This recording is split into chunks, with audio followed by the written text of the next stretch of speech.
Voilà, mesdames, messieurs, bienvenue dans la session numéro 2 du séminaire ENSA20. Merci à ceux qui nous ont rejoints et qui peut-être n'étaient pas là ce matin.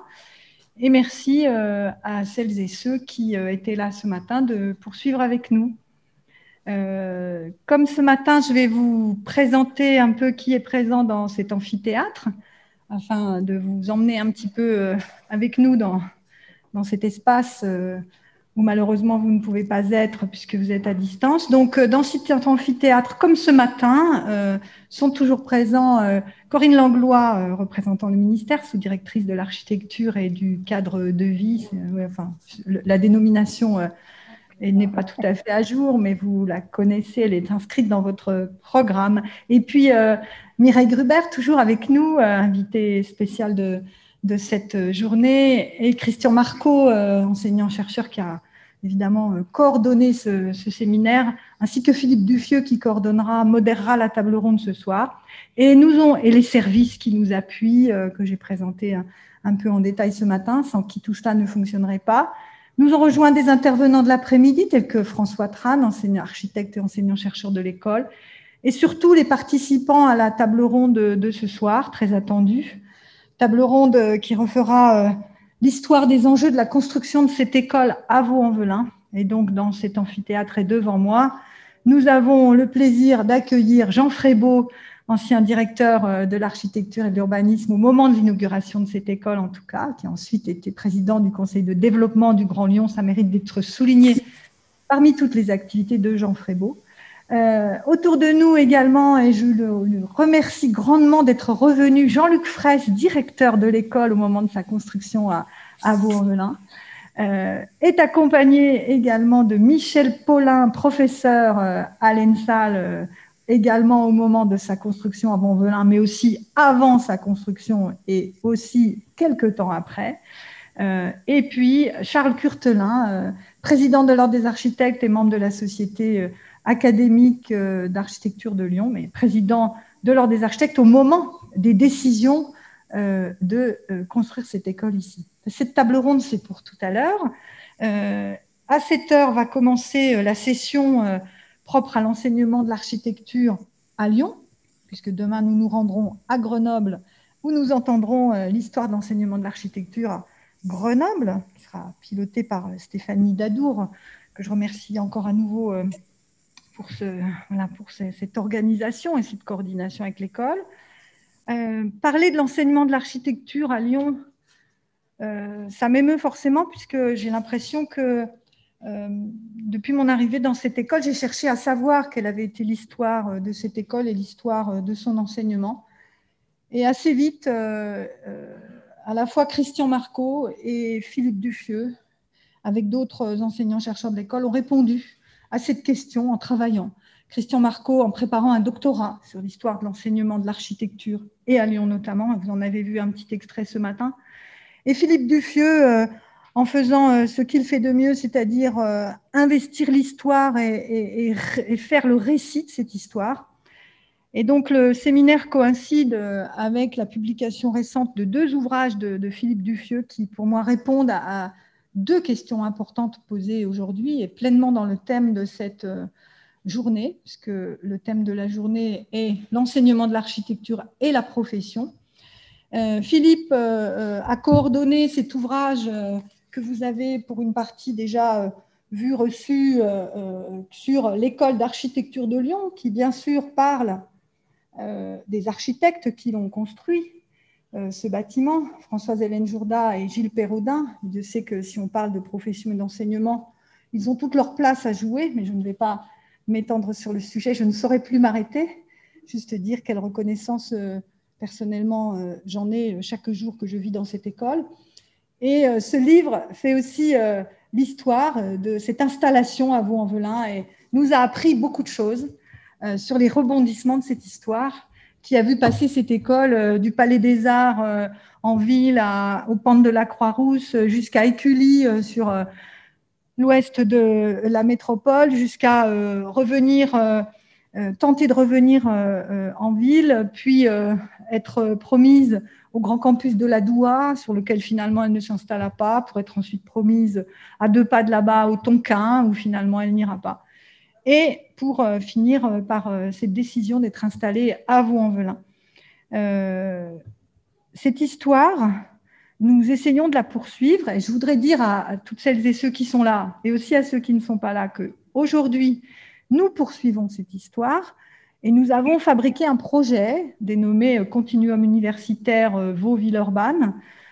Parfois, on l'appelle aussi ENSAL V au carré, comme ENSAL Vaud-Villeurbanne, pour peut-être satisfaire à la fois nos partenariats aux problèmes de mobilité qui se posent quand on est dans un territoire comme celui-là. Et donc, nous avons réussi à convaincre les politiques localement d'accepter un projet assez inouï qui est de faire l'extension de cette école sur 2 sites, à la fois ici, à Vaux-en-Velin, dans un équipement totalement mutualisé et financé par l'ANRU, puisque nous sommes à Vaux-en-Velin, soyons un campus de renouvellement urbain et qui véhicule les valeurs de l'ANRU. Et ça, c'est un projet qui va se construire et dont les planches du concours sont exposées à l'entrée de l'amphithéâtre, ici, puisque le concours a été jugé et le financement bouclé grâce au plan de relance que le ministère de la Culture a bien voulu mettre au pot de ce projet. Donc voilà, cette extension va se construire.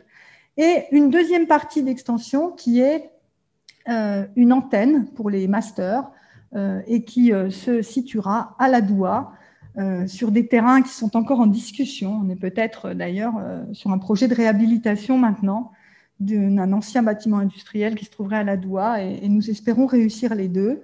Et puis, le CITRAL, donc le syndicat des transports de l'agglomération lyonnaise, a validé le tramway qui va relier ces campus, qui est une décision historique puisque quand cette école s'est construite ici, on avait promis le métro à tous les acteurs de l'école qui déménageaient dans ce lieu. Donc, vous voyez, cette histoire, nous la poursuivons. J'y suis personnellement attachée et je crois qu'une seule histoire, un seul récit était possible, c'était celui d'expliquer pourquoi nous devions être pleinement un établissement d'enseignement supérieur lyonnais et en même temps pleinement servir le territoire dans lequel les politiques avaient décidé de nous installer, qui est un territoire de périphérie urbaine en souffrance avec des populations qui méritent d'avoir leur chance. Et puis la deuxième publication qui vient à point et qui sert aussi complètement ce séminaire, c'est Jacques Perrin-Fayolle, architecte de l'enseignement supérieur dans la métropole de Lyon. En effet, il est important quand on fait l'histoire d'une école de refaire l'histoire des figures qui ont construit cette école et animé les ateliers de projet de l'école. Nous avons eu l'occasion d'en dire un petit peu lors de l'anniversaire de la naissance de Tony Garnier il y a quelques années, pour expliquer que Tony Garnier avait été un des premiers patrons d'atelier de l'école régionale d'architecture de Lyon. Mais nous avons, avec Philippe Duffieux, et grâce à Philippe Duffieux et les enseignants-chercheurs qui ont contribué avec lui à ce travail, nous avons voulu présenter ce que Jacques Perrin-Fayolle, architecte lyonnais, dernier patron, quasiment dernier patron de l'atelier de l'école d'architecture de Lyon avant 68, immense constructeur lyonnais, avait laissé dans cet environnement, et nous avons voulu mettre en avant cette figure professionnelle et surtout l'héritage architectural moderne qu'il nous a laissé au coin de quasiment tous les campus lyonnais. Voilà, c'est avec ces ouvrages que nous pensons que cette école contribue à cette histoire, mais contribue aussi à connaître sa propre histoire pour mieux avancer. Donc, je souhaite remercier vraiment très chaleureusement Christian et Philippe pour l'organisation de cet après-midi. Je vais passer la parole à Christian qui va vous expliquer comment s'articulent les différentes interventions de cet après-midi. Et je vous retrouve tout à l'heure lors de cette belle table ronde. Très bon après-midi à vous.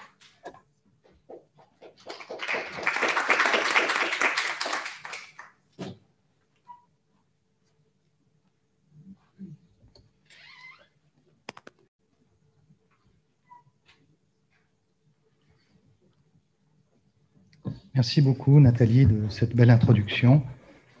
Nous avons effectivement pris le temps un petit peu d'organiser cette session autour de la présentation de l'école de Lyon, comme il était un peu de tradition à travers ce riche programme qui nous a permis effectivement de fil en aiguille, de rencontrer toutes les écoles de France et qui est effectivement à ce titre-là un programme très enthousiasmant dont je pense beaucoup de suites, Anne-Marie, pourront avoir lieu. Nous vous en remercions bien entendu, avec tout le comité qui a prévalu à l'organisation de ceci et le ministère. Voilà. Pour Lyon, nous avons choisi d'organiser l'après-midi en 2 temps. Bien sûr, Grenoble aura sa demi-journée demain. Tout d'abord, en début de session, nous allons vous parler de l'enseignement de l'architecture à Lyon en 3 temps. Il avait été évoqué à un moment donné l'idée que l'exposition sur 1968 et l'architecture puisse venir à Lyon.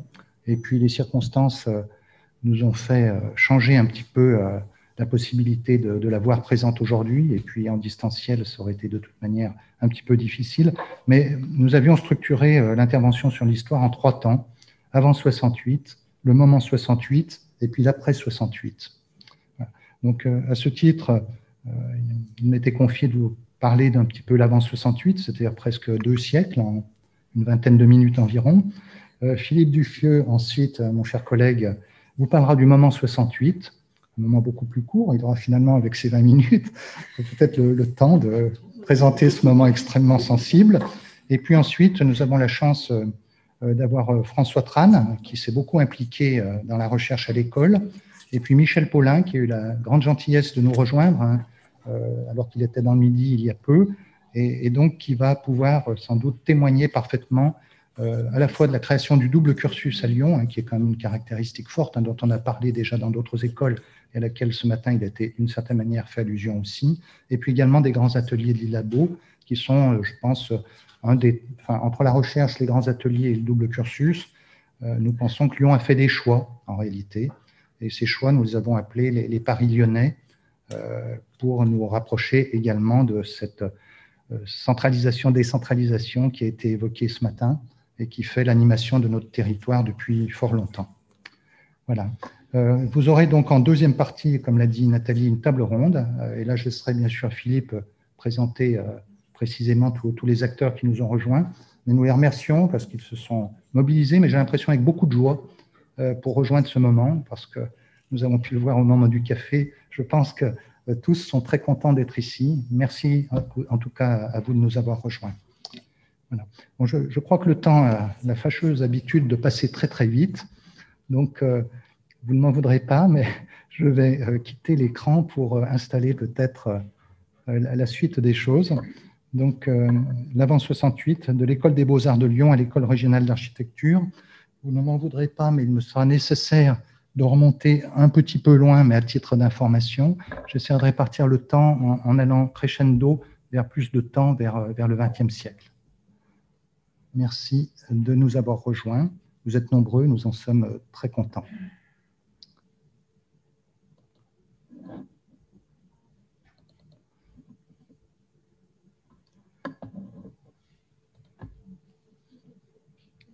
Est-ce que le diaporama de Christian est partagé? Voilà, je pose la question. Oui, ce matin, il y a eu une petite difficulté. Il est affiché. Il suffit de le passer en grand format.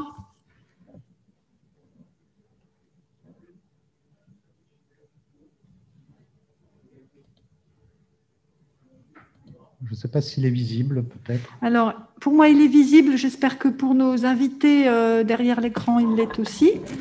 Et nous attendons peut-être qu'il passe en grand format pour être plus lisible encore.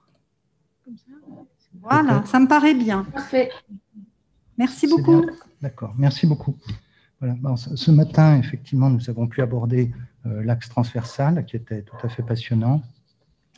Nous allons localiser, si je puis dire, la question pour cet après-midi. Autant ce matin, il était facile d'écrire un texte, autant cet après-midi, les images me guideront plus que le texte. Je vous remercie de votre compréhension sur ce point. Voilà, alors en fait, il me faut remonter très très rapidement au XVIIe siècle pour engager les questions des prémices d'un enseignement d'architecture à Lyon. En effet, en 1676, Thomas Blanchet, peintre de la ville qui revient d'Italie avec une réputation certaine, est embauché par la ville de Lyon pour peindre les décors de l'hôtel de ville récemment construit place des Terreaux sur un ancien fossé remblayé. Et donc, il se rendra très vite compte, puisqu'il interviendra également ensuite sur l'abbaye royale des Dames de Saint-Pierre, que vous ne voyez pas, mais qui correspondent au jardin sur la droite de l'image correspondant à la place des terreaux.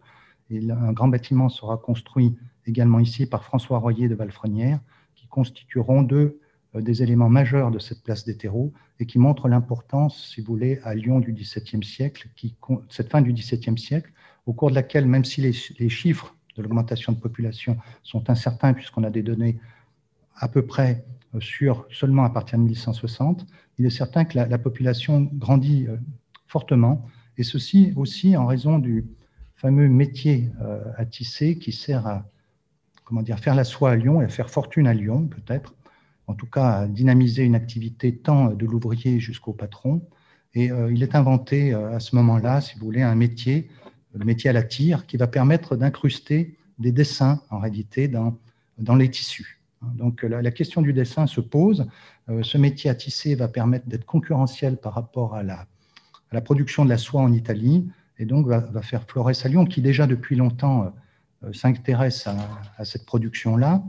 Et donc au XVIIe siècle, cette production va trouver un débouché à travers l'Europe entière, jusque même à la cour de Russie.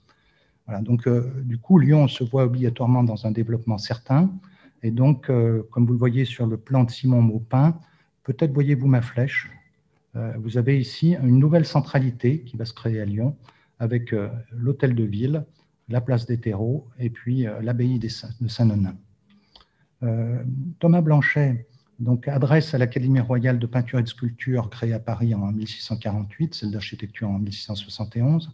Il est peintre d'histoire de la ville de Lyon. Il demande pareil établissement, ainsi que l'ouverture d'une école de dessin à Lyon pour enseigner la jeunesse dans les arts de peinture et de sculpture, selon les ordonnances du roi et la discipline de l'Académie royale. En réalité, il est certainement le premier à percevoir qu'à Lyon, il est nécessaire d'installer une école pour former la jeunesse, pour des raisons multiples, à la fois pour la qualité de ce que le dessin peut donner en termes de sens et d'éthique à un langage finalement universel et partagé, mais également de manière beaucoup plus concrète par rapport aux débouchés qui s'offrent à des jeunes pour rejoindre les métiers liés à la soie et peut-être d'autres à travers le dessin. On parle bien sûr du dessin, mais dans la formation à Lyon comme partout, on l'a bien vu dans les exposés dans d'autres écoles, le dessin est quand même la base de la formation et correspond à un langage qui permet d'aller bien au-delà d'une représentation, c'est-à-dire que sous la surface de l'image, se cache la profondeur d'une idée, en fait, d'une pensée. Et donc, il y avait ces dimensions à la fois techniques, si je puis dire, ou scientifiques même, pourquoi pas, et artistiques, qui étaient liées à ce projet dès le XVIIe siècle. Bien sûr, la dynamique même de la ville, c'est pour ça que je contextualise un peu les choses, jouera fortement sur le développement de cette institution, de cette école de dessin. Mais en réalité, il s'agira d'un faux départ, puisque l'école ne sera pas affectée des sommes prévues par le roi, et donc elle fonctionnera quelques années sur des fonds propres de la ville, voire même peut-être sur des fonds propres de Thomas Blanchet. On passe tout à fait rapidement au XVIIIe siècle, et là, bon, effectivement, c'est en 1756, la première moitié du siècle est assez difficile à Lyon, après la Révolution. Lyon a pris des points de vue qui vont amener effectivement des difficultés pour la ville. C'est en 1756, après une première esquisse de 1751, que l'abbé Antoine de la Croix-Laval va faire ressurgir avec les prévôts, avec le pouvoir politique local, cette question d'enseigner le dessin à Lyon. Et l'école gratuite de dessin pour le progrès des arts et des manufactures, vous voyez, les deux choses sont intimement liées, sera créée officiellement en 1756. Là, on est vraiment sur le départ de toute une tradition qui va se développer avec différents noms, bien entendu. En 1776, ce sera l'École royale académique de dessin et de géométrie. En 1780, cette école gratuite de dessin et de géométrie pratique et la création de la classe d'architecture se fera à ce moment-là. Donc, la création de la classe d'architecture vient assez vite, en réalité, parce que les écoles souvent de dessin au XVIIIe sont restées des écoles de dessin sans forcément intégrer une classe d'architecture. Alors bien sûr, il y a la classe de la fleur, il y a toute cette variété de la classe de la bosse, enfin bon, ces choses naissent à ce moment-là. Mais la classe d'architecture, c'est une particularité. Sans doute est-elle liée à la présence de Jacques-Germain Soufflot à Lyon, qui a beaucoup aidé au maintien de ce projet et à son développement. Lyon, à ce moment-là, est dans un développement absolument incroyable. Bien sûr, vous connaissez tous l'Hôtel-Dieu, la façade du grand Hôtel-Dieu de Lyon, qui est faite par Jacques Samin-Soufflot. Mais il y a aussi d'autres, donc dans une fibre néoclassique, mais on a aussi un débat beaucoup plus large. Je prends un exemple un petit peu différent, avec l'exemple du baroque à Lyon, avec la façade de l'église Saint-Polycarpe. Voilà, enfin, Lyon produit des architectures aux tonalités très diverses, ce qui, sans doute, propose un débat architectural fort intéressant à l'époque, même si on a peu de données sur ces choses-là. Mais ce qui est peut-être plus important encore, c'est le développement urbain qui est envisagé pour Lyon et qui va produire, si vous voulez, des capacités d'embauche, finalement, pour des jeunes formés dans cette classe d'architecture à développer leur art. Vous avez ici un plan de Joubert de 1773, où en particulier on voit une opération de Saint-Clair, dite de Saint-Clair. Vous voyez ces immeubles au bord du Rhône, je montre avec la flèche, qui sont une opération en définitive quasiment privée, qui est faite entre Soufflot et Morand pour le financement, et qui vont développer des immeubles pour les soyeux, qui récupéreront de développement des premières bâtisses de travailleurs de la soie sur la colline vers le Rhône, en passant par ces immeubles-là qui traboulent, une tradition lyonnaise très très ancienne. Et donc, ceci vaudra fortune à Soufflot. La ville, à ce moment-là, a d'autres plans d'extension et d'embellissement qui sont prévus, comme bien sûr le fameux projet de Jean-Antoine Morand, projet d'un plan général de la ville de Lyon et de son agrandissement en forme circulaire dans les terrains des Brotteaux. On a également le projet d'Antoine Michel Perrache, à droite, qui correspond à l'agrandissement de la partie méridionale de la ville, ce qu'on appelle aujourd'hui la confluence. Alors, ces deux projets auront des débouchés un peu complexes. D'une part, Morand construit sur les territoires des HCL. D'autre part, il prend parti au moment des révoltes en 1793, et donc lui perdra la tête en défendant son pont, alors que Perrache fera faillite avec la tentative de conquérir la confluence, tout simplement parce que le chenal qu'il a placé ici pour héberger les moulins qui font la nourriture de la ville et qui sont balayés par l'impétuosité du Rhône ont besoin d'être hébergés, mais la pente étant trop faible, il devra faire des travaux complémentaires. Bref, vous voyez, les architectes ont des fortunes très diverses à ce moment-là. Ils entreprennent, ils construisent, ils proposent. On est effectivement bien loin encore des conventions qui s'installeront peu à peu dans la profession et qui, à travers la codification des métiers, influencera, comme nous l'avons vu ce matin, de manière signifiante la question de l'enseignement. Donc ces jeunes apprennent quand même dans cette classe d'architecture déjà des questions liées à la perspective, apprennent déjà des questions liées à la géométrie au sens large. Vous savez qu'on a eu à Lyon Gérard Desargues au XVIIe siècle qui a produit le rapport entre la conique et le plan et qui a permis de développer des formes audacieuses dans la construction. Voilà, donc ceux-ci sont tous des héritages importants qui, dès 1780, engendrent déjà une position de Lyon sur le sujet. Bien entendu, c'est au XIXe siècle, avec l'École des Beaux-Arts de Lyon et sa classe d'architecture, que les choses se mettent vraiment en place. Et bien sûr, le schéma est très vite, mis en place par Napoléon Ier, qui de Varsovie envoie des lettres patentes qui vont permettre de créer une école spéciale en 1802, après celle de Paris, Dijon et Toulouse, l'école impériale de dessin en 1805, puis en 1807, l'école de dessin et des beaux-arts située donc au Palais Saint-Pierre étant ni plus ni moins que l'abbaye des Nonnains, dont je vous parlais tout à l'heure, construite au XVIIe siècle. Alors, à noter que très tôt, les professeurs sont payés par 2/3 par la ville et 1/3 par l'État. Napoléon s'était impliqué dans cette affaire, et ceci restera une constante jusqu'aux années 1968.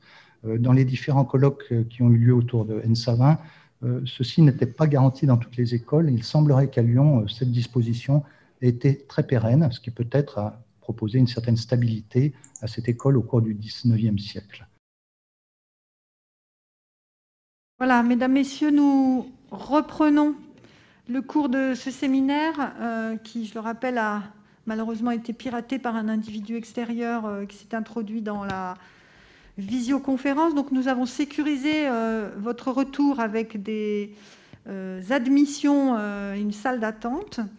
Et nous allons d'ailleurs préparer pour Grenoble demain à sécuriser la situation de la même manière afin de ne pas reproduire cet incident. Donc pardon pour cette interruption, pardon à Christian Marcot qui a été interrompu plusieurs fois, puis interrompu complètement dans son élan et son exposé. Et merci à ceux qui sont revenus malgré tout, puisqu'on a perdu quelques participants au passage, mais peut-être qu'ils vont petit à petit tout de même se reconnecter. Et donc, je vous propose que nous poursuivions. Donc, je vais redonner la parole à Christian Marco dans un instant pour terminer son exposé, en lui demandant peut-être d'être un temps inférieur à 10 minutes pour terminer.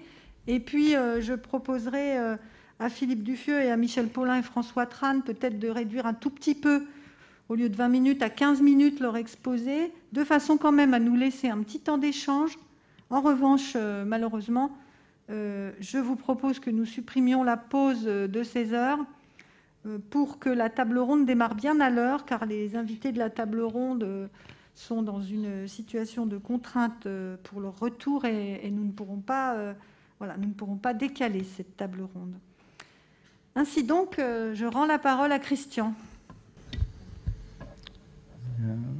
Merci Nathalie, je ne l'ai pas perdu malgré cette situation. Voilà, excusez-nous bien entendu de cette situation incroyable. Voilà, alors je vais écourter très sérieusement les choses. Est-ce qu'il y a une fenêtre qui reste apparente? C'est peut-être l'ancienne réunion qu'il faut... Cliquez sur continuer. Voilà. Merci, voilà. Alors, je vais écourter, comme il m'a été demandé. Je suis désolé, j'essaierai de faire parvenir au programme ENSA20 peut-être une note sur ce qui était prévu de dire au départ de ce moment.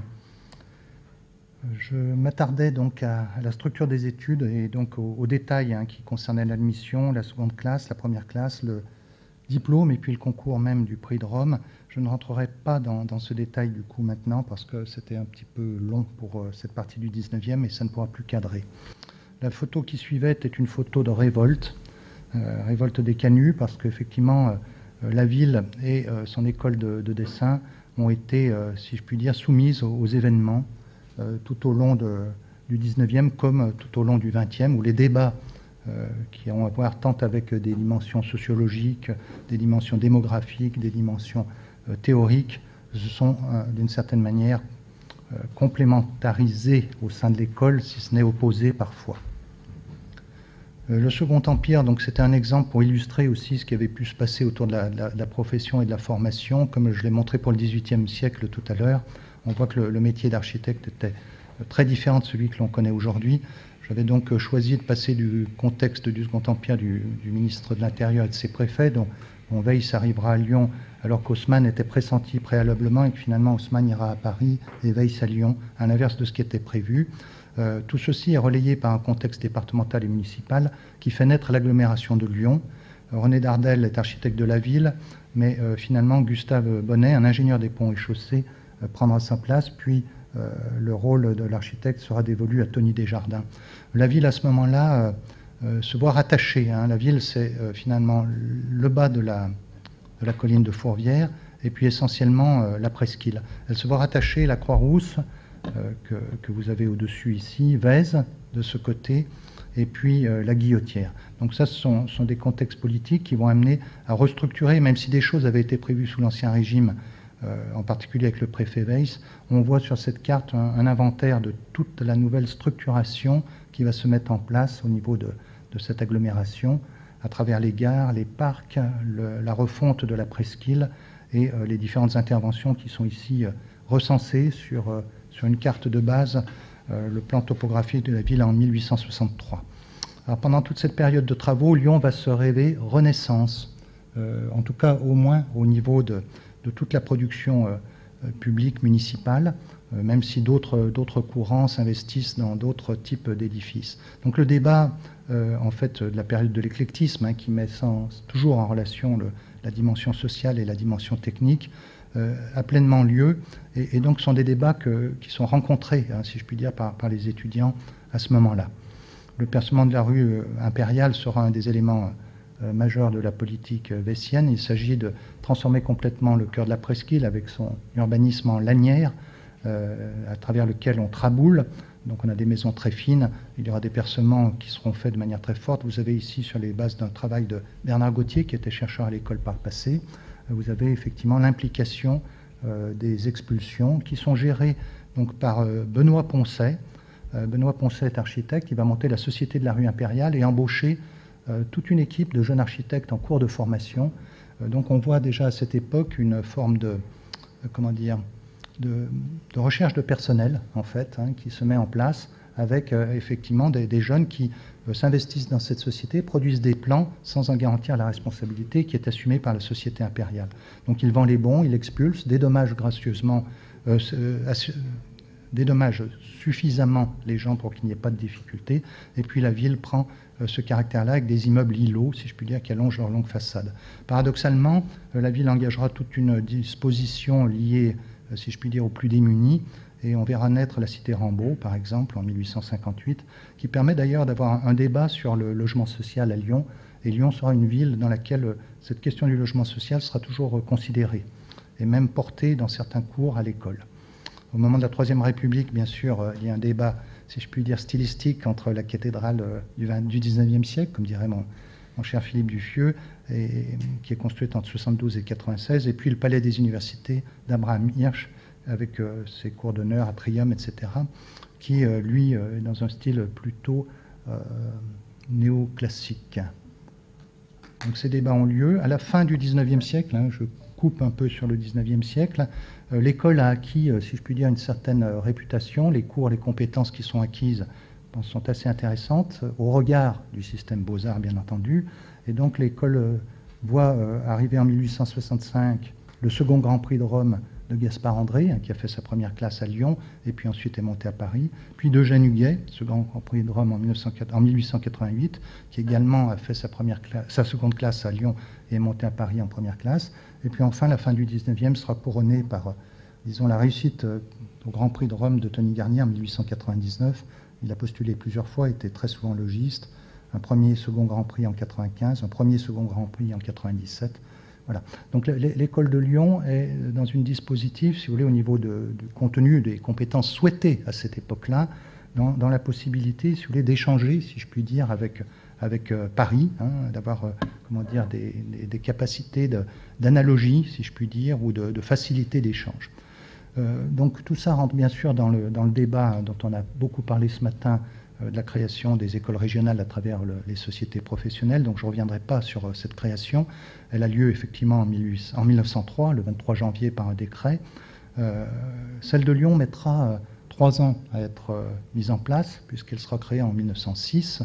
En fait, cette période de débat pour la création d'écoles régionales renvoie à une question de financement pour l'essentiel et de nomination des professeurs.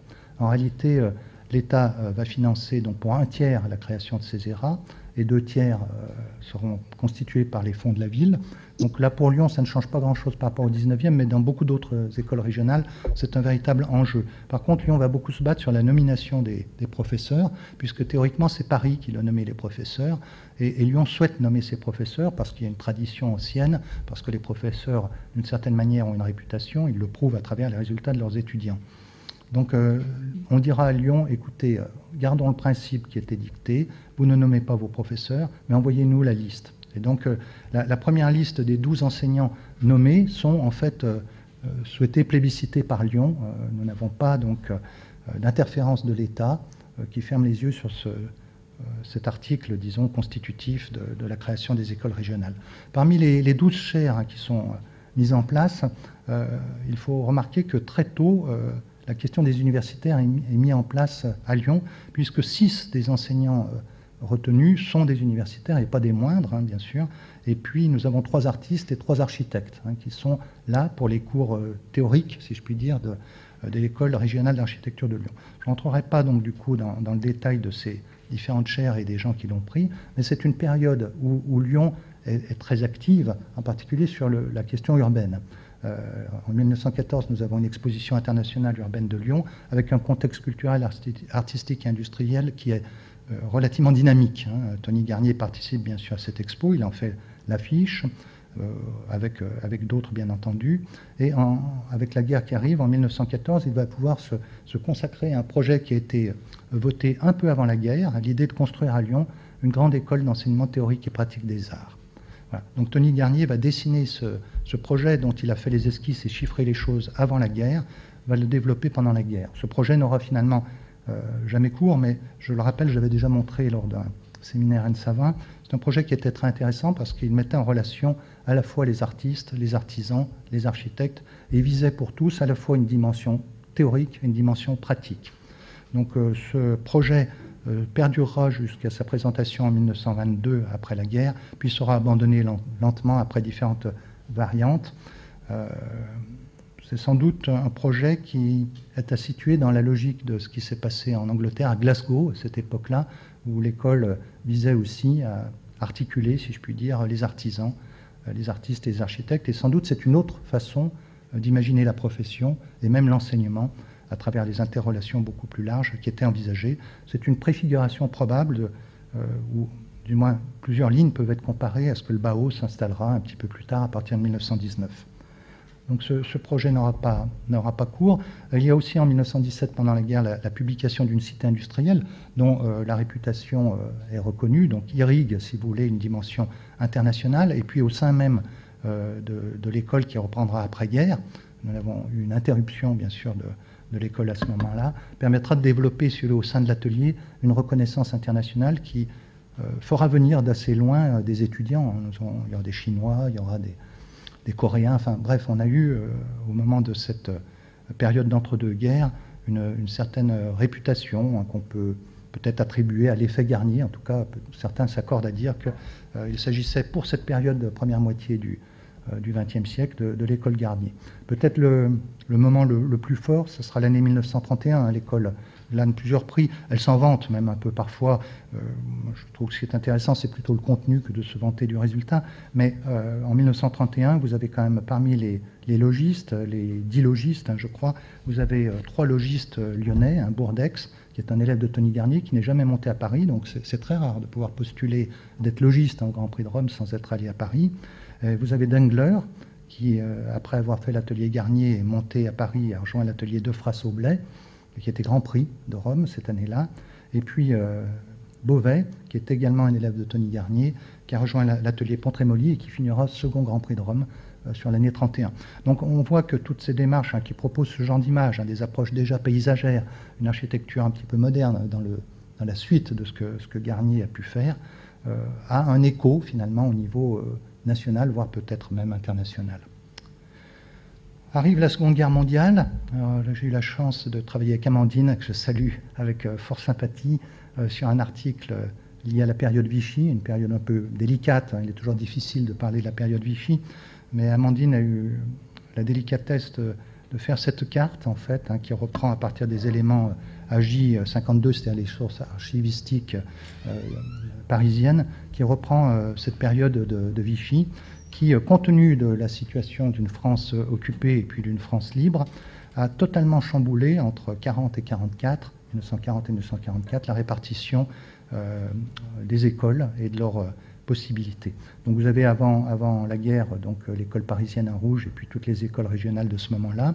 Et puis entre 40 et 42, Lyon sera l'équivalent de Paris, de taches rouges. Puis après 42, puisque Lyon sera également occupé, on va multiplier les centres d'examen, de passage de diplôme, etc. Et puis la formation également sera totalement décentralisée.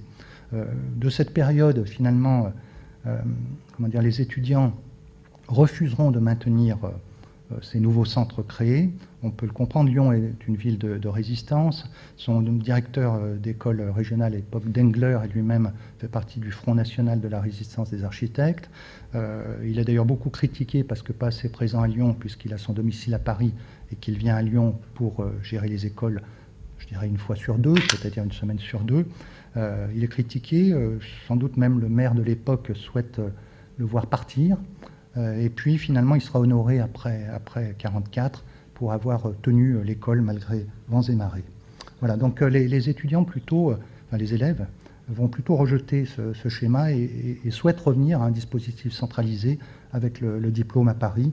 Donc on verra après-guerre la création de nouvelles écoles régionales, mais Paris redeviendra le monopole du diplôme. Bon, Lyon reçoit pendant cette période des étudiants d'un peu partout. L'effectif global était avant la guerre de 105 élèves à peu près pour l'école des Beaux-Arts de Lyon. Ils passent avec le rattachement de différents ateliers comme celui de Grenoble ou comme celui de Clermont-Ferrand à pratiquement 200 étudiants, 200 élèves. Voilà. Tous, beaucoup d'entre eux seront faits prisonniers et donc naît un top poil, une revue de l'atelier Tony Garnier qui permet de faire passer de l'argent aux prisonniers ou peut-être même dans les actes de résistance. Voilà. Il y a un soutien très très fort, si vous voulez, entre ces étudiants et puis un partage. Compte tenu de la circonstance terrible, il y a un partage quand même qui se fait entre des étudiants venant d'horizons différents. Il y a des échanges nouveaux. Ville de Lyon, à ce moment-là, est un peu en avant-garde sur certains aspects culturels, à travers des revues, des galeries. Voilà, donc tout ça est un climat, malgré la difficulté du moment, qui ouvre peut-être des horizons. En tout cas, le fait d'avoir maintenu très clairement l'enseignement de l'architecture à Lyon et d'en avoir fait une plateforme pour le maintenir au niveau de la zone libre permet effectivement de lancer les questions de l'après-guerre et de la reconstruction avec de nombreux architectes lyonnais qui s'impliqueront dans ce mouvement. Alors l'atelier est très chahuté, puisque j'ai fait un petit... Bon, m'excuserez, il n'est pas encore numérisé, il est à la main pour l'instant. Je rappelle que l'atelier est né donc de Huguet, qui a été nommé professeur de théorie au début du siècle. Ils s'entendent très bien avec Garnier, comme tous les grands prix de Rome s'entendent souvent assez bien quand il faut se retrouver. Et donc Garnier prend l'atelier entre 14 et 19, mais l'atelier reprend en 19 pour aller jusqu'en 27 où il est contesté par Rouchepitz, le Parisien, qui a été formé à Lyon, a eu son grand prix de Rome également, et qui souhaite peut-être revenir sur Lyon et qui finalement, suite à l'échec du montage de son atelier en 1932, s'installera pleinement à Paris et on sait la carrière qu'il a menée à partir de là. En 1936, Garnier va partir bientôt à la retraite, un an après. Il appelle son ancien élève Bourdex, dont j'ai parlé tout à l'heure, qui maintiendra l'atelier dans la continuité de 1938 à 1945, puis il sera renforcé par l'apport de Piessa entre 1945 et 1949. À partir de là, effectivement, on se rend bien compte que le système des beaux-arts, déjà depuis un certain temps, est à bout, et certains préconisent des enseignements liés à l'urbanisme, à la sociologie, etc. Et donc, Gagès, puis Gagès et Cotin vont monter un atelier contestataire au regard de l'atelier académique, puisque c'est l'atelier officiel de Garnier. Et Lyon aura du coup 2 ateliers, ce qui est assez rare. En ayant 2 ateliers, elle peut distribuer le diplôme. Puis tout ça va se complexifier dans les années 64, 65, 66. Et là, peut-être Philippe prendra le relais sur mon propos. Si on doit faire un bilan très rapide, c'est un histogramme comparatif de la production cumulée des écoles régionales d'architecture ordonnées de façon croissante entre 1874 et 1962, où il y a eu un recensement fait du nombre d'élèves. Donc effectivement, on voit que l'école de Lyon a eu un grand nombre d'élèves sur cette seconde partie du 19e et cette grande première partie du 20e.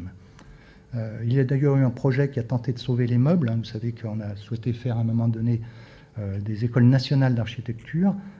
Lyon a entamé un projet là-dessus. Elle était une des 4 villes pressenties. On a demandé à Bernard Zerfus, qui était en action dans la ville à travers le musée gallo-romain, de produire un projet. Donc il a produit ce projet au couvent de la Visitation sur la colline de Fourvière. Je voulais en parler en 2 mots parce qu'il reprend un ancien cloître que vous voyez apparaître sur cette photo, qu'il étend de 2 ailes, une à l'entrée avec un amphithéâtre, des lieux de réception, et puis au bout d'une galerie qui détermine le jardin d'études, si je puis dire, et qui donne un horizon sur Lyon à travers des lieux flexibles qui permettent de monter une pédagogie innovante.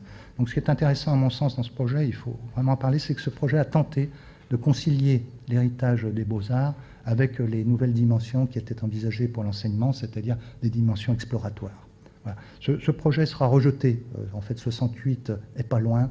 Les étudiants sont vraiment, contre le système Beaux-Arts. Et donc, le projet tombera malgré une tentative de conciliation qui aurait pu permettre de passer, entre guillemets, en douceur. Mais en fait, les événements sont beaucoup trop forts pour que ce projet tienne. Les étudiants rejettent le projet. Et donc, le maire abandonne et donne le document aux hospices civils, le bâtiment aux hospices civils de Lyon. Voilà, ce sera la dernière diapositive. Vous voyez qu'il y a eu beaucoup de contestations, beaucoup d'hypothèses d'emplacement, beaucoup de bâtiments qui auraient pu traduire des nouvelles pédagogies. Voilà les 3 lieux principaux d'hébergement de l'école. Le Palais des Arts, l'école municipale de Tissage, qui était à côté du projet de Garnier d'une école d'enseignement théorique et pratique des arts, et qui, lui, sera réalisé pour permettre à l'économie liée à la soierie de se développer. est finalement réquisitionnée parce qu'il y a une crise de la soierie en 1935 et l'école des beaux-arts s'y installe. Et puis enfin le projet donc, pour une nouvelle école des beaux-arts à Lyon qui est produit par Paul Bellemin, un élève de Tony Garnier. Alors ce qui est très marquant, si vous voulez, c'est que derrière ces façades se cachent des réalités totalement différentes dont j'ai essayé de partager avec vous à la fois les objectifs pédagogiques et le contexte environnant. Et la façade, dans sa composition, demeure comme si de rien n'était. Voilà. Donc c'est ma façon de conclure les choses. Alors ces trois écoles sont très proches. En réalité, il y en a une qui est ici. Vous voyez le cloître en bas de la photo du bas. L'autre, vous la voyez sur la colline au-dessus des vestiges gallo-romains. Et puis la troisième est juste à droite de la photo. Donc sont toutes très proches. Elles ont toutes une physionomie analogue. Elles révèlent des pédagogies totalement différentes, mais quelque part la mainmise, si je puis dire, du système Beaux-Arts, malgré toutes les tentatives d'évolution. Voilà. J'espère ne pas avoir été trop long, du coup. Merci beaucoup, Christian, pour cet éclairage important et ces découvertes, j'espère, pour nos auditeurs et nos participants. Sans délai, je passe la parole à Philippe Duffieux qui va poursuivre cette belle histoire au tournant de 1968. Ma chère Nathalie, très chers collègues, après les fastes de l'histoire convoquées par très estimés collègues entre Rhône et Saône, je me propose de revenir sur ce moment décisif, non pas tant 68, mais les années qui précèdent cet événement majeur, notamment dans le domaine de l'enseignement, pour revenir sur un certain nombre de questions et de débats qui sont posés à la veille donc, de mai 68. À la veille de 68, l'attractivité de l'école régionale d'architecture de Lyon ne se dément pas. Pour s'en tenir à la seule année 1965, pas moins de 1030 candidats participent aux épreuves d'entrée pour 135 simplement admis. Il y a là une permanence, d'une certaine manière, au regard de l'histoire de l'école. À cette date, la section préparatoire compte 172 élèves, parmi lesquels 108 sont inscrits lors des années scolaires antérieures et 64 nouveaux bacheliers inscrits pour l'année 65-66. Quelques chiffres donc pour les années 60, 61, 65. Au fond, alors que les élèves des classes préparatoires dispensés dans les lycées disposent de nombreux débouchés, les étudiants s'orientant vers les études d'architecture demeurent complètement dépendants, jusqu'à 68, des résultats de l'admission à l'École nationale supérieure des beaux-arts, dans une situation de plus en plus problématique et qui est dénoncée périodiquement dans les échanges, dans les débats, l'émancipation définitive de la tutelle de l'École nationale supérieure des beaux-arts, l'émancipation aussi du numerus clausus d'admission, qui est perçu comme un véritable frein au développement de la profession. Ces deux sujets reviennent périodiquement dans les débats. Alors, ces prises de position ne doivent pas surprendre au regard de l'importance numérique croissante des effectifs de l'école régionale par rapport à la seule école des beaux-arts. À Lyon, en 1965, l'école des beaux-arts comptait 242 élèves, alors que l'école régionale en comptabilisait 300. Et on comprend l'attention que portent les administrateurs à la classe préparatoire et à l'importance que revêt la création d'un poste de professeur de technologie de l'architecture dans le dessin d'assisté Louis Piessa, qui, au sein de l'atelier Garnier-Bourdex, dispense seul des notions élémentaires à un effectif pléthorique de 172 élèves en 1965. Dernier enseignement qui comprend des données générales sur l'architecture dans les champs de l'histoire, de l'archéologie et de la construction, et qui doit désormais recouvrir l'urbanisme et l'aménagement. En 1964, en novembre 1964, le conseil d'administration de l'école régionale élabore un projet de réforme et de complément d'enseignement dans la perspective de la création d'une école nationale d'architecture. L'accent est mis alors sur les enseignements de construction et la création d'un cours de théorie de l'architecture et d'urbanisme, dernière discipline alors inexistante au sein du cursus de l'école régionale. Sans entrer dans le détail, on voit ici Jean Coquet, qui cumule donc, depuis le XIXe siècle, c'est la tradition, la direction de l'école des beaux-arts et celle de l'école régionale d'architecture.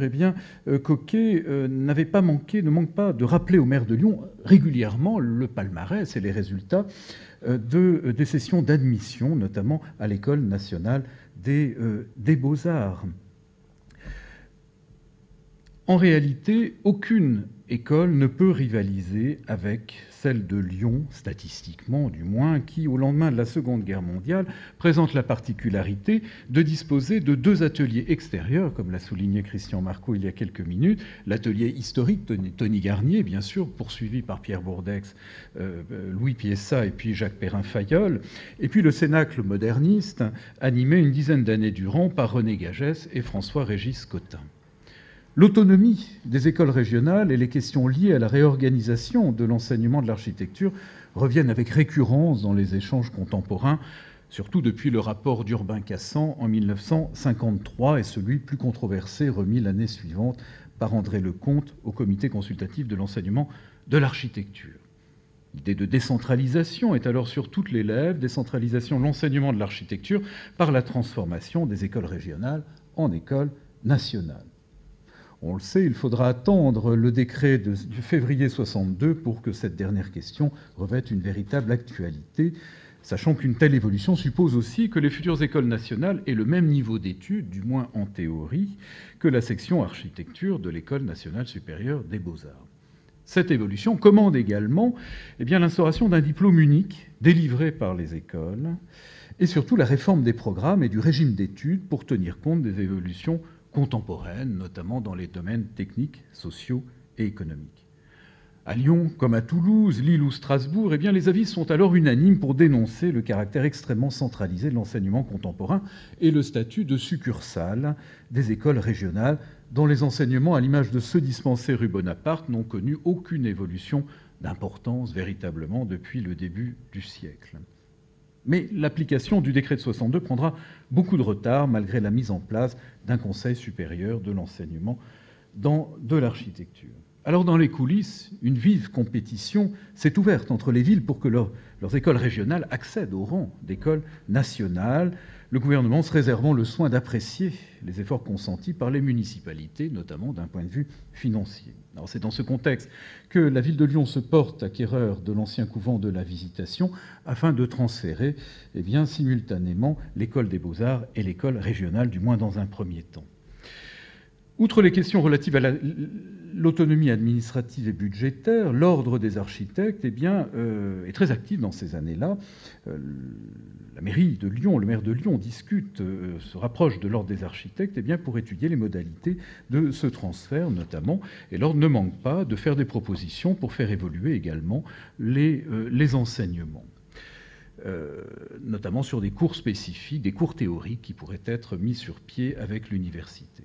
Alors, ces réflexions ne manqueront pas d'être relayées par l'une des figures majeures de la profession à Lyon, le Grand Prix de Rome, Jacques Perrin-Fayolle, qui est appelé à la direction en juin 64 de l'atelier Garnier-Bourdex, qui se dénommera pour quelques mois seulement atelier Tony Garnier-Perrin-Fayolle, avec Alain Chaumel et notamment Bernard Chamussy comme adjoint.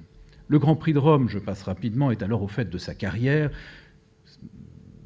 marqué par la conception de très vastes programmes, notamment universitaires, le campus de la Doua, l'école centrale à Écully, pour s'en tenir à ses seuls chantiers. Perrin-Fayolle entre au conseil d'administration de l'école des beaux-arts de Lyon en remplacement de Pierre Verrier, alors architecte de la ville de Lyon démissionnaire, aux côtés d'André Rostagna, président du conseil régional de l'Ordre, dernière nomination ès-qualité, qui témoigne de la volonté de l'école de s'associer plus étroitement au milieu professionnel. Au même moment, une commission spéciale émanant du conseil d'administration chargée plus spécifiquement des questions d'architecture est créée. Première réunion en juin 65, au cours de laquelle Perrin-Fayolle rend compte de ses échanges avec Jean Phaéton, qui joue un rôle directeur des études de la section architecture à l'École nationale supérieure des beaux-arts, Phaéton qui va jouer un rôle, on le sait, déterminant dans la préparation de la réforme de l'enseignement de l'architecture en 1968.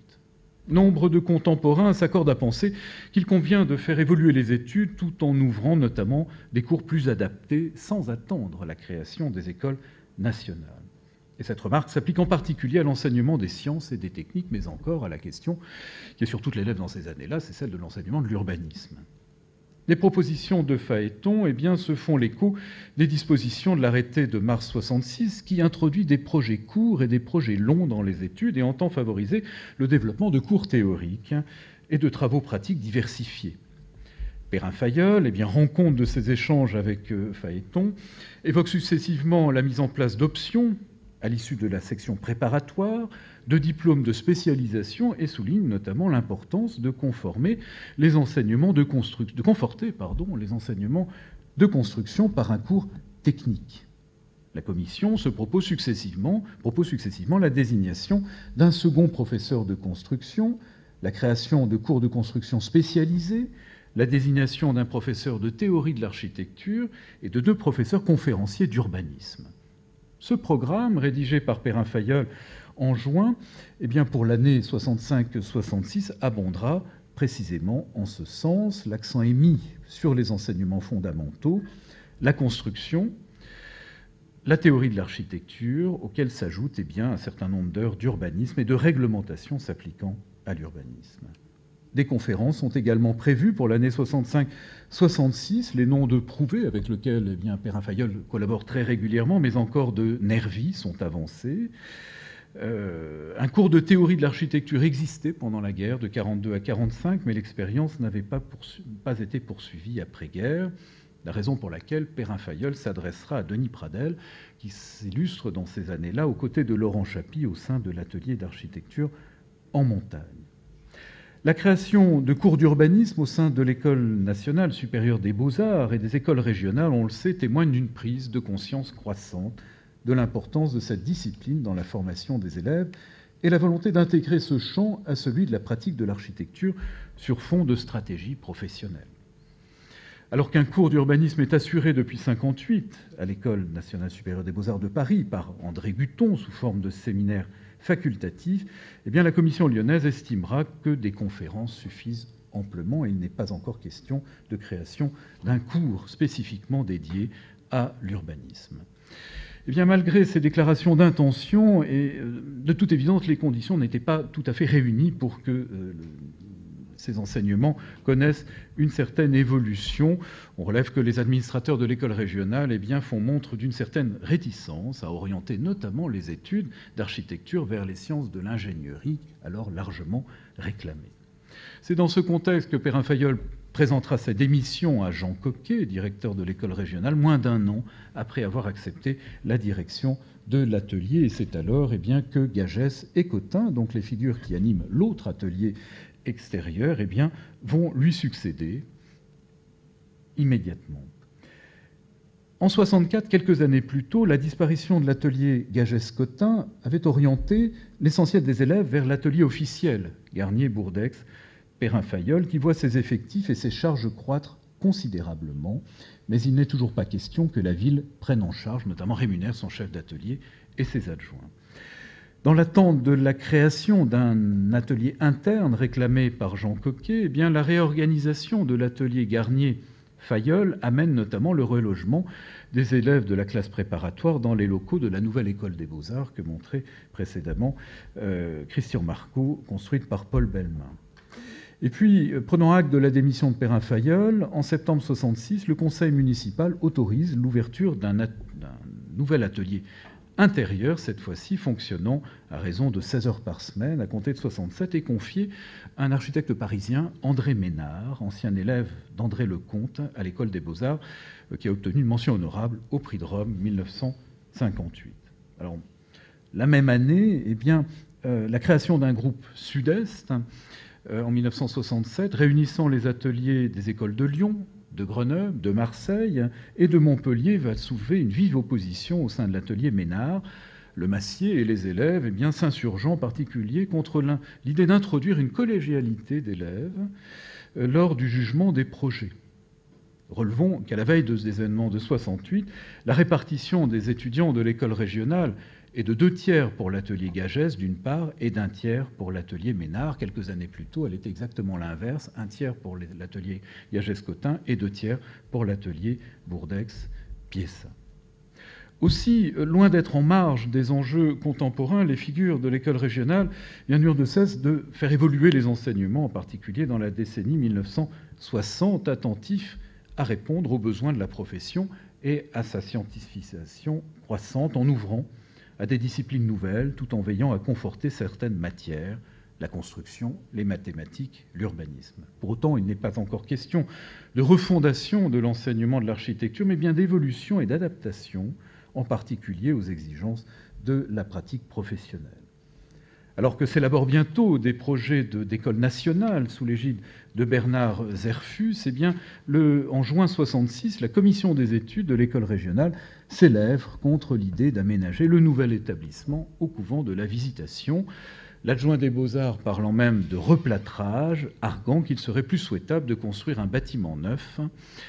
Je le cite, « La commission unanime estime qu'une école d'architecture doit plus que tout autre bâtiment être un témoignage de la construction contemporaine. » En réalité, aucun membre de la commission des études de l'école régionale n'a été associé aux réflexions contemporaines.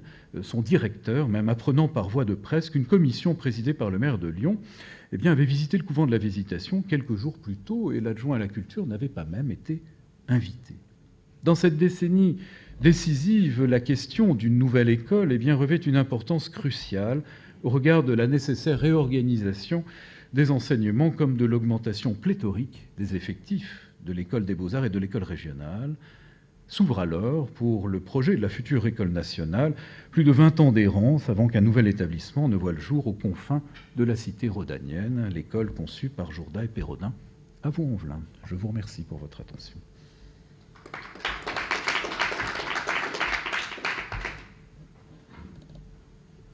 Merci beaucoup Philippe pour ce complément de l'histoire qui met en avant justement les professionnels et le rôle dans cet enseignement, le rôle des professionnels lyonnais. Je vais proposer donc à François Trane et Michel Paulin de nous rejoindre, de rejoindre le pupitre. Voilà, je salue Michel Paulin qui a été professeur à l'unité pédagogique d'architecture de Lyon, puis à l'école d'architecture de Lyon, puis à l'école nationale supérieure d'architecture de Lyon, ce qui montre son rôle dans l'école de 1968 à 2010, aujourd'hui toujours membre de la Société académique d'architecture de Lyon. Et François Trane, architecte enseignant-chercheur, à EVS Laure à l'école. Tous les deux vont nous parler de l'après 68, c'est la suite de l'histoire, des Paris lyonnais, les doubles cursus, la recherche, les grands ateliers. Donc je vous propose un petit quart d'heure afin que nous ayons ensuite un petit quart d'heure d'échange.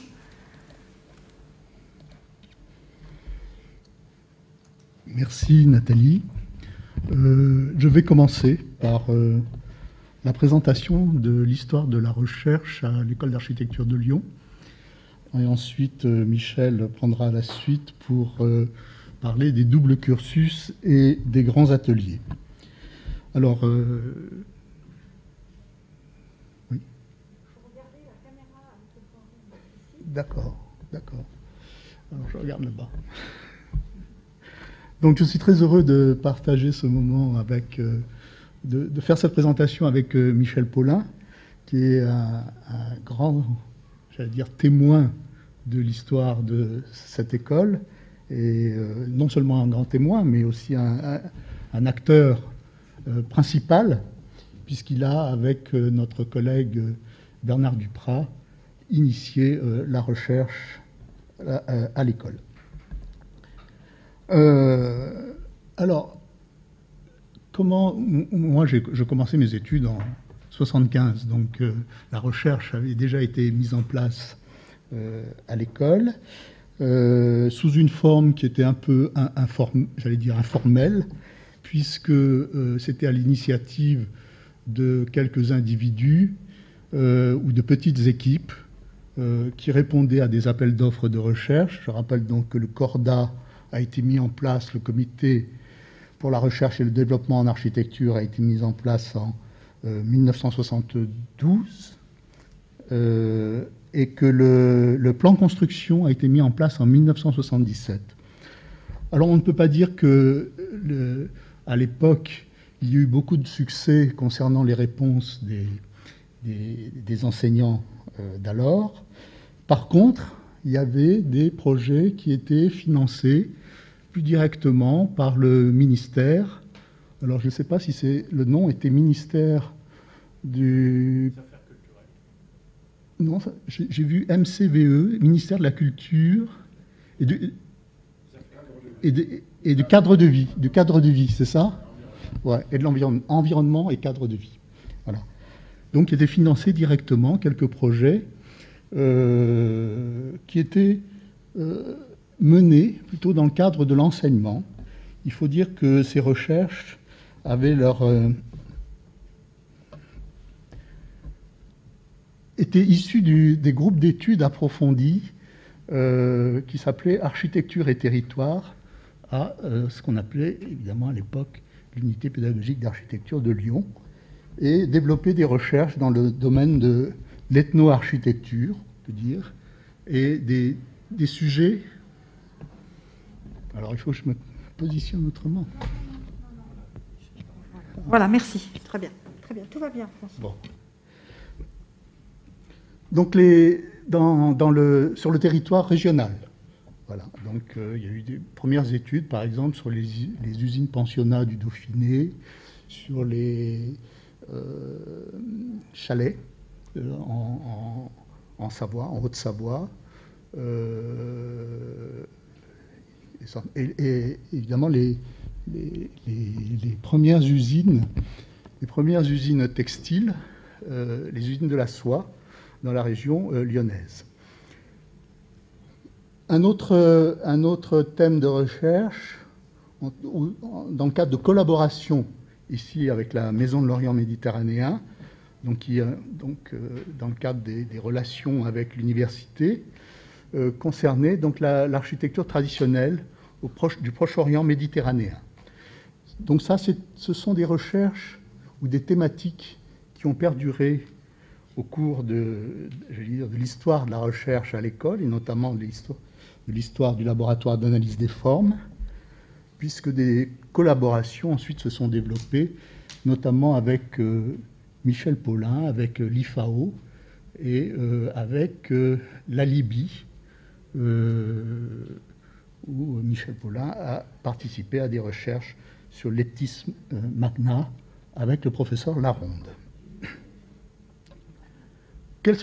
Alors, cette recherche informelle a essayé de se structurer autour d'une association, loi 1901, qui s'appelait le CERLIO, un bel acronyme, le Centre d'études et de recherche lyonnais en architecture et urbanisme, en 1979, et qui consistait à essayer de fédérer toutes ces petites expériences de recherche au sein de l'école d'architecture. Donc c'était une association de loi 1901, donc qui réunissait donc les enseignants de l'école. Cette association a fonctionné jusqu'en 1986, au moment où peut-être déjà un petit peu avant, mais ça peut-être on nous le rappellera tout à l'heure, où en 1982, le SRA met en place des projets de financement à moyen terme de la recherche, pour que justement cette recherche puisse s'établir dans les écoles d'architecture, donc sur la base de projets, et non plus seulement les réponses à des appels d'offres de recherche. À ce moment-là, le CERLIO se met en quelque sorte en position de proposer des projets à court et moyen terme. On s'entoure d'un conseil scientifique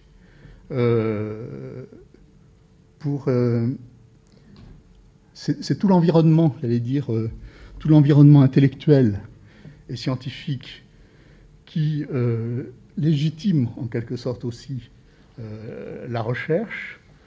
Donc autour des collaborations avec la Société académique d'architecture de Lyon, et notamment sur un programme qui concerne l'éclectisme architectural, l'écomusée du Nord Dauphiné, Donc, avec des recherches qui portent sur l'habitat rural, et donc le Centre d'études et de recherche anthropologique de Lyon 2, avec une personne qui s'appelait Jacques Vallerand, qui était donc directeur de l'écomusée du Nord Dauphiné, et qui appartenait à ce centre d'études et de recherche, le CERA, donc de Lyon 2, et pour l'Académie d'architecture, la Société académique d'architecture, François-Régis Cotin. La production, à ce moment-là, des recherches concerne une production de catalogues raisonnés des chalets et des bornes, traditionnels des bornes, des usines pensionnats du Dauphiné, de l'architecture bourgeoise du Lyonnais. Il faut dire que la note du Serlio, d'étape ou de bilan du Serlio après 3 ans de fonctionnement,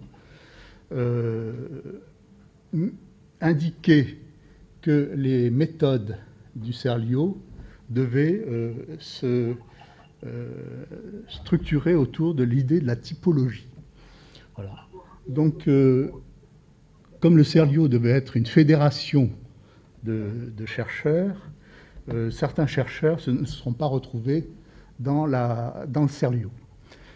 Par exemple,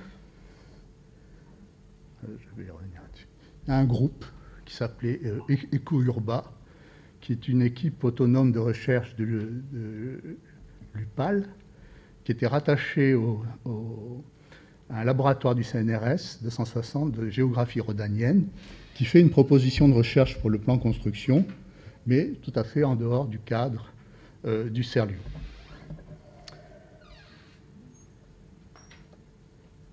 À ce moment-là, les collaborations de recherche se font aussi avec le Centre de recherche en architecture et architecturologie de l'École d'architecture de l'Université de Genève, parce que Michel Paulin était allé chercher des chercheurs justement de ce centre de recherche, et en particulier donc Pierre Pellegrino et son équipe, qui faisaient donc un cours d'épistémologie et de méthodologie de la recherche à l'UPAL depuis 1977. Le CRAL avait des recherches, des antécédents de recherche Corda, donc avait eu deux grands projets de recherche du Corda et du Fonds national suisse pour la recherche scientifique. Donc c'est cette expérience qu'on allait chercher en invitant donc des chercheurs de Genève à venir faire des cours d'initiation à la recherche à l'école d'architecture. Les objectifs, finalement, étaient, à travers ces manières de faire, de chercher des partenariats universitaires dans le cadre des réponses à des appels d'offres de recherche, d'essayer de pérenniser l'initiation à la recherche dans l'enseignement. Dans les réponses aux appels d'offres, dans les demandes de budget, on indique on fait une demande de bourse étudiante. Le problème, c'est toujours celui de comment on finance dans le cadre d'une association. Enfin, l'association sans doute le permettait, ses statuts le permettaient, mais bon, je pense qu'on voit quelle sera la difficulté ensuite de payer finalement des chercheurs, quel que soit leur statut, par la recherche. Un autre objectif, c'est une approche pluridisciplinaire, donc une vision interdisciplinaire. Donc on va chercher des ethnologues, des sémiologues, des économistes, des géographes. Et l'objectif qui était en fait annoncé, c'était celui d'une fédération des enseignants-chercheurs de l'UPAL. En 1988, donc il se passe un peu de temps avant que la recherche s'établisse de façon durable à l'école d'architecture. Les deux équipes de recherche sont habilitées à l'école d'architecture. L'ARIA, l'équipe application et recherche en informatique et architecture, qui existe toujours aujourd'hui sous la forme d'un MAP ARIA, donc d'une UMR, associé à d'autres structures de recherche, dont le responsable à l'époque et le fondateur était Pierre-Alain Jaffrenou, qui est un mathématicien et un informaticien, qui avait travaillé, qui s'intéressait beaucoup à la musique électroacoustique, et avait travaillé avec Pierre Schaeffer à l'IRCAM. Depuis, Hervé Lequet lui a succédé en 1995, et le LAF, le laboratoire d'analyse des formes, créé en 1986, qui était une émanation directe du CERLIO, dont le responsable est Bernard Duprat, jusqu'en 2007, et auquel j'ai succédé ensuite jusqu'en 2014. Les thématiques et mots-clés pour ARIA, 3 axes majeurs: le calcul émergent appliqué aux problèmes de modélisation et de conception en architecture, les outils multimédia pour la formation et la diffusion de la culture architecturale, l'enseignabilité des outils numériques d'aide à la décision. Donc, avec des retombées, évidemment, dans le cadre des enseignements qui sont dispensés par ces enseignants-chercheurs dans la formation initiale. Les mots-clés sont réalité virtuelle, simulation acoustique et visuelle, modélisation du bâtiment, comportement du bâtiment, durabilité, pathologie, communication, multimédia. Pour le LAF, les champs de recherche sont les inventaires architecturaux, c'est-à-dire inventaires raisonnés, les analyses des formes architecturales et esthétique et sciences de l'art. Il faut dire que pour inciter, ou en tout cas pour essayer de faire venir des chercheurs, ou en tout cas de permettre à des étudiants de s'intéresser à la recherche, dès 1986, se met en place une formation post-diplôme, donc les certificats d'études architecturaux, donc qui s'appelait l'étude des formes, certificat d'études approfondies en architecture, pardon, qui s'appelait étude des formes, qui était associé au DEA de la faculté de philosophie Lyon 3, donc qui s'appelait étude des systèmes.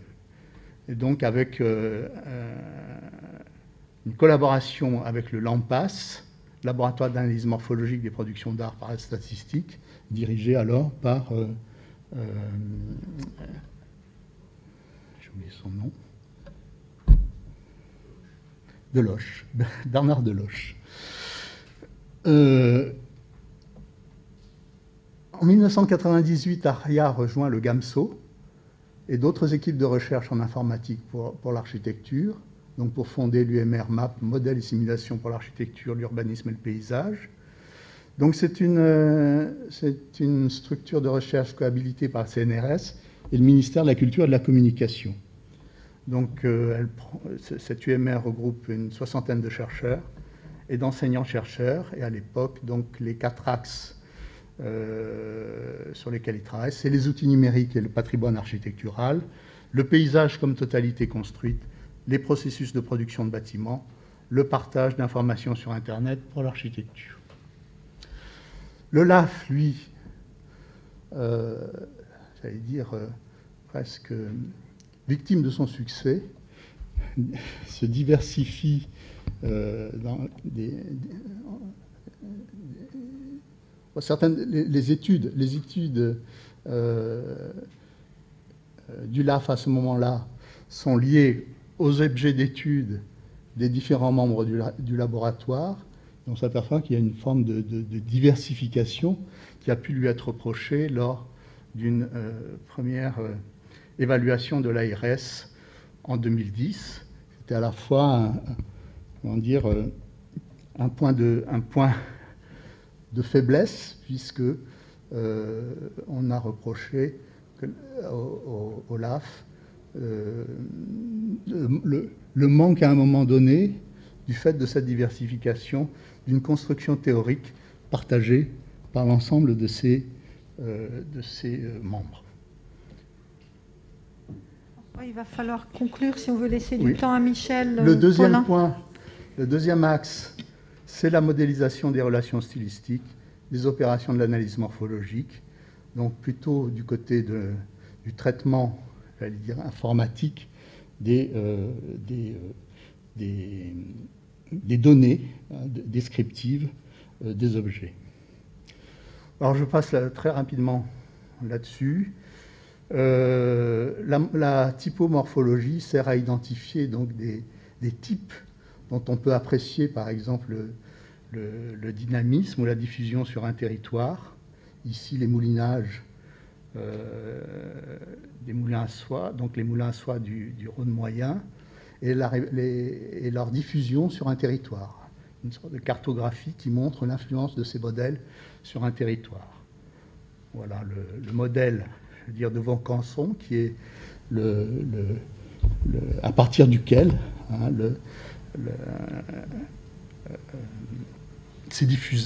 qui s'est diffusé donc, sur tout le territoire de l'Ardèche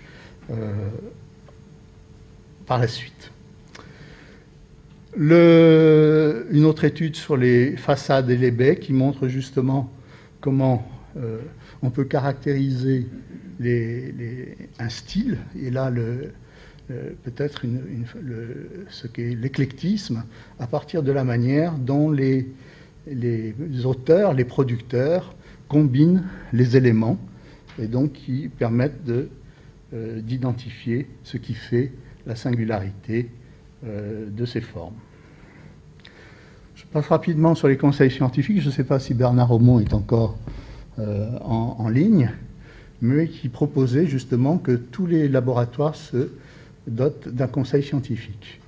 Et donc de certaines personnalités qui, ici, ont constitué l'environnement intellectuel de chaque laboratoire.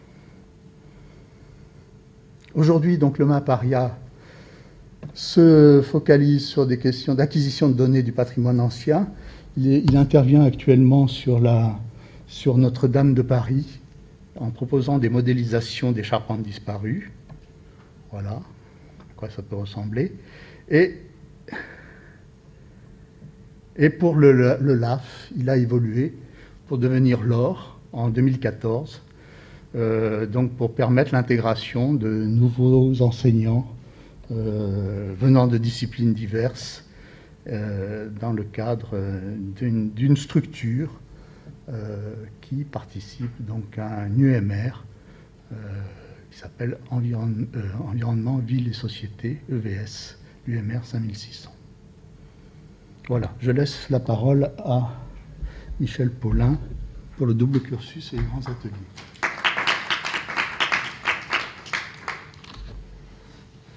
Comme le Premier ministre, j'enlève le masque pour causer. Merci. Bon, comme le dernier qui parle doit toujours rattraper le temps perdu des prédécesseurs, je vais très vite.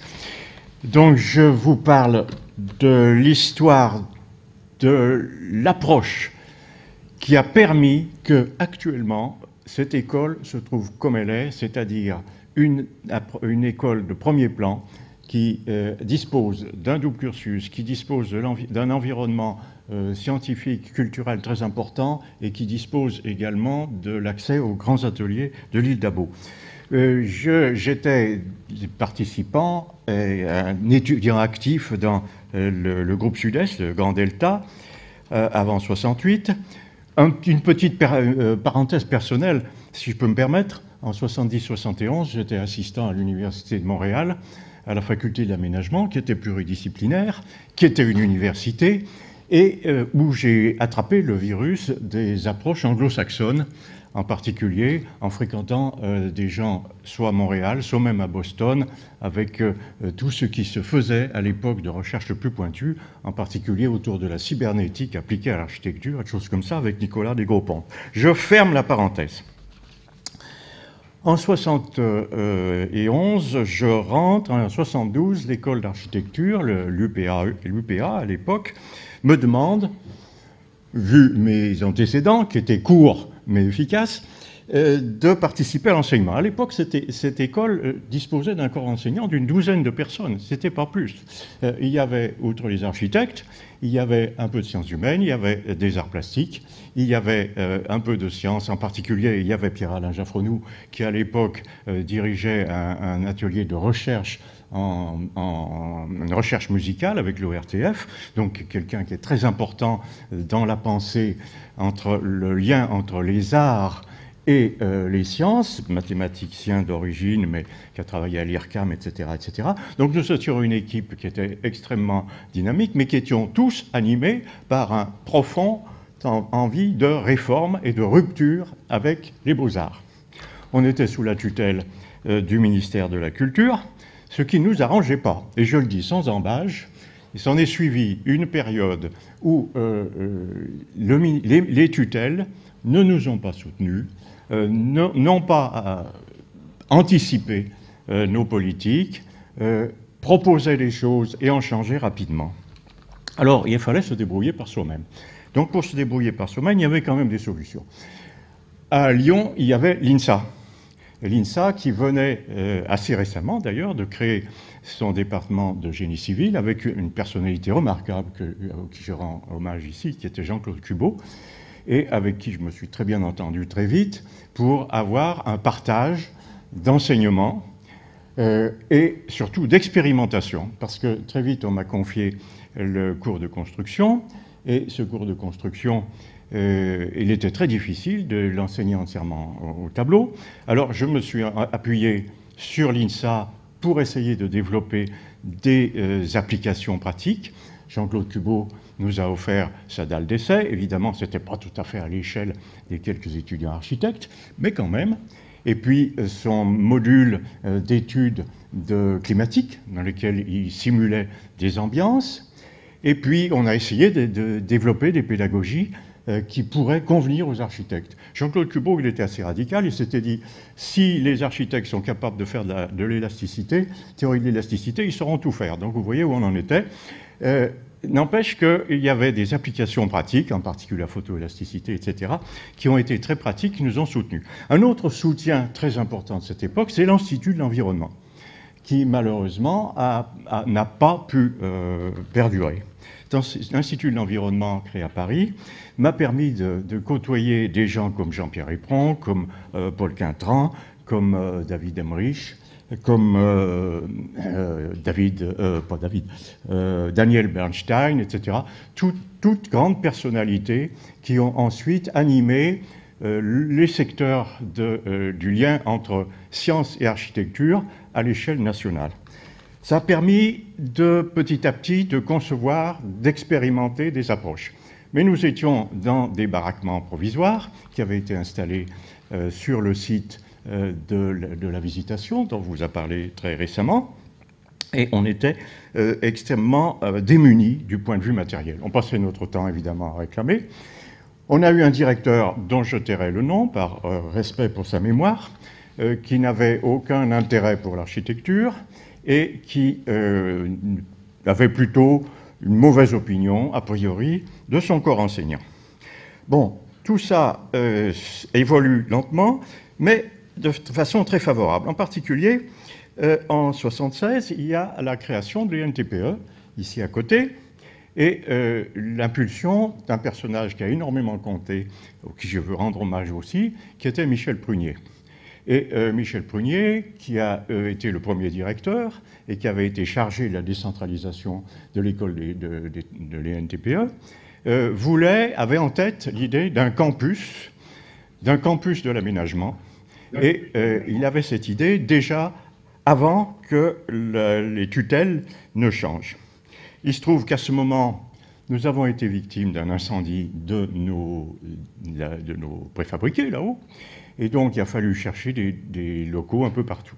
Donc, il y a eu une période d'errance, mais déjà, nous avions des liens avec l'INSA, ils étaient bien déjà établis, et puis nous avons commencé à partager des cours avec les NTPE, à nous rendre des services réciproques.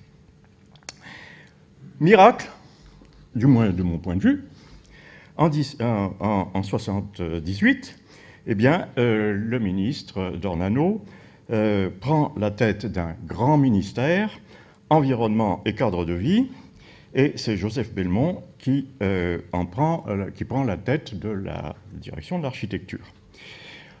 Ça a été pour nous une perspective très importante. On s'est dit, on s'engouffre là-dedans, parce que puisqu'il n'y a pas moyen de travailler avec l'université, puisque la culture nous boude, qu'il n'y a pas moyen d'en sortir, que la ville est très vexée que nous ayons refusé son projet grandiose de l'époque de Dreyfus, eh bien, allons-y. Et on est allé franchement, c'est-à-dire qu'au niveau des enseignants, on a pris des risques importants en passant outre des instances pour essayer d'imaginer notre rapprochement avec l'école des travaux publics de l'État. Et j'aurai l'occasion d'en reparler si ça se présente pendant la table ronde. En 1979, Cratère se crée à l'école de Grenoble, c'est-à-dire le groupe de recherche sur la Terre, et commence à, grâce à des enseignants remarquables, dont Patrick Dohat, Hugo Huben, qui malheureusement est décédé récemment, et d'autres, à lancer des applications pratiques, extrêmement pratiques, en laboratoire à l'intérieur de l'école d'architecture de Grenoble. C'est important pour nous parce que nous aussi, on cherchait désespérément les moyens d'avoir sous la main un laboratoire, d'avoir sous la main des ateliers pour que la construction passe par la pratique. En 80, nous étions toujours en tête de locaux, donc on en reparlera, mais on s'intéressait déjà très fortement à une future programmation de locaux, et c'est pour ça que nous avions chargé un de nos brillants diplômés, qui s'appelait Gilles Perraudin, de travailler sur qu'est-ce que serait une programmation d'un établissement en parallèle à notre travail sur les liens, la recherche de locaux potentiels. Ça débouchera en 81 sur sur une décision ministérielle. 81, c'est M. Duport qui prend la tête de la direction en remplacement de Joseph Belmont, et qui prend aussi, et je vous remercie du travail que vous avez fait à ce moment-là, qui prend en considération, enfin, ce projet collectif d'ouverture sur le ministère, sur un grand ministère. D'où la programmation 81, le lancement du concours 82. Et puis on a eu un autre bonheur, on va remercier au passage un des participants, c'est que un nouveau directeur est nommé, en la personne de Jean-Luc Fraisse, et qui était un administrateur, contrairement à son prédécesseur, et donc qui remet en place beaucoup de choses qui avaient quand même légèrement flotté, pour n'utiliser qu'un euphémisme, dans la période précédente.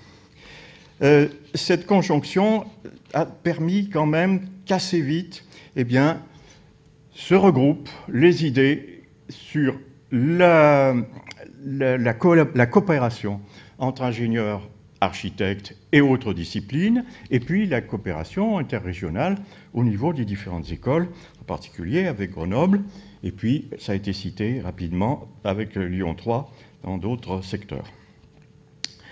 Un autre acteur très important a été Dominique Prat.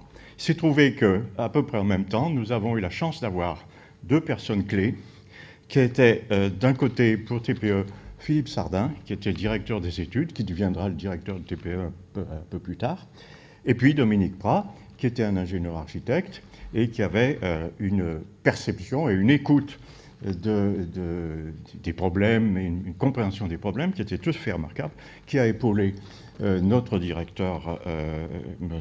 Jean-Luc Fraisse. Et tout ça, ça s'est trouvé à un moment où, vous voyez, tout était en train de se cristalliser. C'est-à-dire qu'on sentait venir le grand ministère, on pensait que ça serait pérenne et que ça se développerait.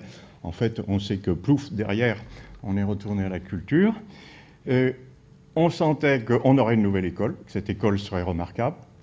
Vous voyez que ce n'est pas par hasard si Perraudin a gagné le concours. C'est parce que déjà, il était très engagé sur la programmation avant. Il adhérait parfaitement à toutes les idées qui ont été approuvées par le jury du concours. Et il s'est trouvé donc rapidement en première ligne. La phase suivante, ça a été le moment où les écoles d'ingénieurs ont eu l'opportunité de créer en leur sein des filières architecture. Alors là, on s'est dit stop, TPE est candidat, l'INSA est candidate, eh bien, on ne laisse pas faire, on va devant, on fait avec TPE déjà un premier échange, on fait venir des élèves de TPE chez nous, on leur apprend le dessin, on leur apprend la culture architecturale, on leur apprend l'histoire de l'architecture, et on leur donne une médaille à la sortie. Ça a été le début du double cursus, mais à sens unique, à ce stade-là. Mais ça a permis de couper court à la création d'un titre parallèle, concurrent. L'INSA, ça n'a pas finalement développé son propre projet, et très vite, eh bien, il a au contraire adhéré à cette idée. Et nous avons ensuite réussi à organiser la réciprocité, c'est-à-dire ce fameux système de double cursus, pour lequel l'école de Lyon a été pionnière, c'est-à-dire que, moyennant l'économie d'une année sur le cumul des études, ingénieur plus architecte, eh bien, on pouvait accéder de plein droit aux 2 diplômes. Quelques minutes, oui, alors, malheureusement, Michel. Simplement pour dire que pendant ce temps, eh bien, à l'île d'Abo, ça bougeait, c'est-à-dire que Cratère avait réussi à lancer l'idée d'un pôle d'enseignement de la construction.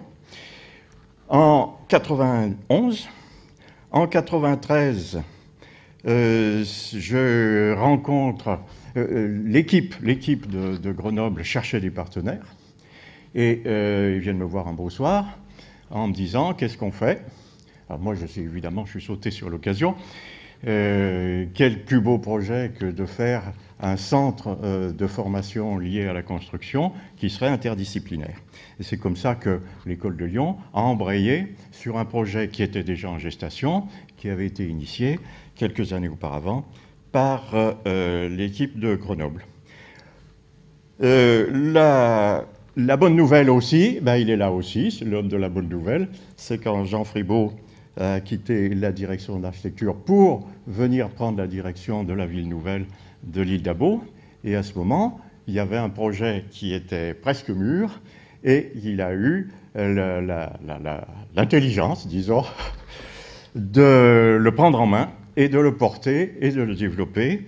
Et petit à petit, donc, je vous passe les péripéties puisque le temps nous est très compté, mais on a pu, dans un premier temps, préfigurer en rassemblant des écoles d'art, des écoles d'ingénieurs, des écoles d'architecture, le CSTB et un certain nombre de grands groupes industriels autour de l'idée d'un établissement qui serait voué à la culture constructive. Et tout ça, il y a eu des hauts débats. Si on devait en parler, ça nous prendrait 2 jours, avec des revirements, en particulier lorsque il y a eu un peu des soucis. François Barré a pris la direction de l'architecture après le changement de tutelle, en revenant à la culture, mais il nous a énormément soutenus également, il a énormément soutenu cette opération. Alors tout ça, ça aboutit finalement à ce qu'en 2001, eh bien, on inaugurait les grands ateliers. En 2002, les étudiants commencent à y travailler. On n'avait aucun statut, on squattait.